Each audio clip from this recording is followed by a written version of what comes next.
This is the brand new Apple TV 4K. Featuring the brand new remote, of course. And by the way, this is the only Apple product that I never had before.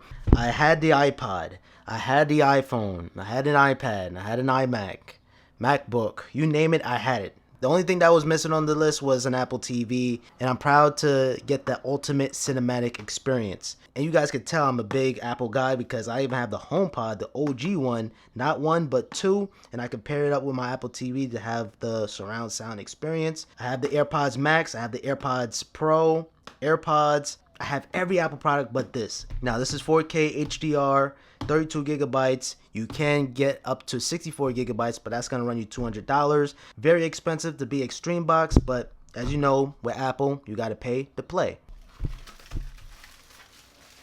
And there it is, ladies and gentlemen, the Apple TV 4K. And yeah, this is how it looks. Now, unfortunately, we didn't get a redesign this time around, but I'm not complaining. This is very sleek. This looks very stylish. Now, the previous generation Apple TV was getting a lot of criticism for the touchpad. It was very hard to use. Since I never had one, I never lived with it, but my boy Chemo, shout out to Chemo in LA, he had an Apple TV with the touchpad, and it was actually pretty nice to use, but I could see why some people would be frustrated with that. But this is bringing a true remote experience. Now, this remote does not feature an accelerometer or a gyroscope or whatever, so you can't play games with this remote, but you can always pair up a DualSense controller or an Xbox controller right here on your Apple TV and play your games like so. Apple insignia on the back, and then on the bottom you have your Lightning port. No Type-C here, fellas. And I forgot the Siri button is on the side. So you press it to talk to Siri. You have your home button, your arrow back button, your play, pause, volume up and down. All right, let's see what else is inside the box. Of course, you're gonna need to power up the Apple TV. And speaking of power, this is featuring the A12 Bionic chip. The A12 chip is still strong to this day. Of course, you have your booklets. Oh, and you do have your Apple stickers. Okay, really nice. And you have your lightning cable to charge up the Siri remote. No HDMI cable is included.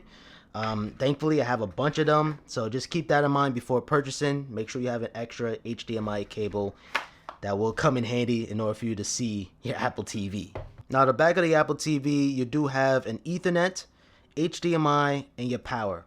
It's nice that they included Ethernet because when you're watching 4K content, you want the best network as possible, the strongest connection. So it's nice to have the Ethernet. HDMI 2.1, so you're gonna have up to 120 frames per second.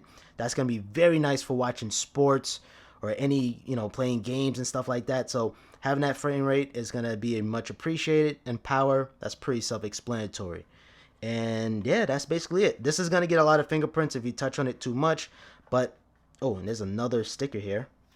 And the best thing about Apple TV is just the ecosystem. So if you have an iPhone, iPad, iPod Touch, you could be able to set it up with your iPhone. I do have my iPhone right in my hand. And we're gonna set this bad boy right up. And it should just come up. Okay, so you guys see that? That's why you get an Apple TV. And then it's gonna work like that throughout the OS. So I have a code here. The Apple TV can see my HomePods. We can use the Apple TV. We can use it as Apple TV speakers. Why not? See the world, terms and conditions, agree, and voila, just like that, the Apple TV is all set up.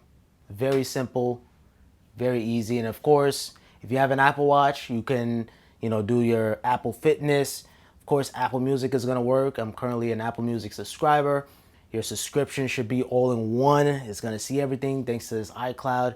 So yeah, that is it. I'm gonna be using this from now on. This is a smart TV. So I'm gonna get back to you guys like a week or two, giving you guys my review of the Apple TV.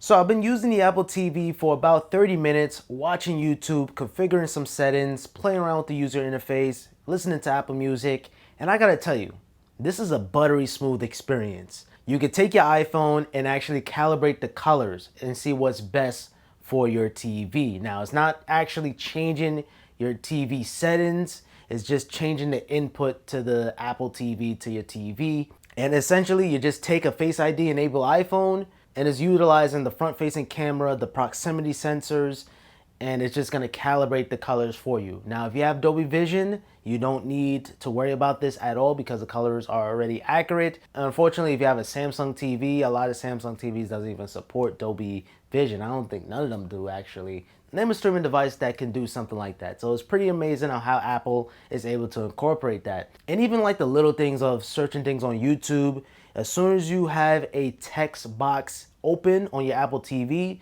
you'll get a notification on your iPhone to type in whatever you wanted to type in on your Apple TV. So much more easier than just clicking letter to letter, which can be very tedious. And even so, you can use Siri to dictate what you want to type in. Logging into the streaming apps, very straightforward. So for example, I wanted to watch HBO Max. Boom. You just gotta allow your cable service, and then boom, that's it. Everything, it's already through your iCloud and is logged in right away. And even apps that doesn't even support it, you could be able to log it in on your iPhone using Face ID, of course, and then it sends the signal back to the Apple TV and you're in within seconds. And of course, it goes without saying, the colors look crisp, everything looks accurate and just look vibrant thanks to HDR 4K. And then of course you can use your HomePod as TV speakers. I do have a beefy sound bar behind me, so I want to see which one sounds better. Unfortunately, you cannot use both your sound bar and HomePod. $180 is pretty pricey for a stream box, but you're getting quality here. You're getting the performance, that A12 chip, a high-speed HDMI, you're getting that Siri remote, and overall you're getting all the apps. You know, this is a smart Samsung TV. You don't even have all the apps like Paramount Plus, you don't have Peacock, you're missing certain apps. But on the Apple TV, you have all those apps. So this is gonna be my daily driver from here on out. I will keep you guys updated with the review. So for now on, this is my TV.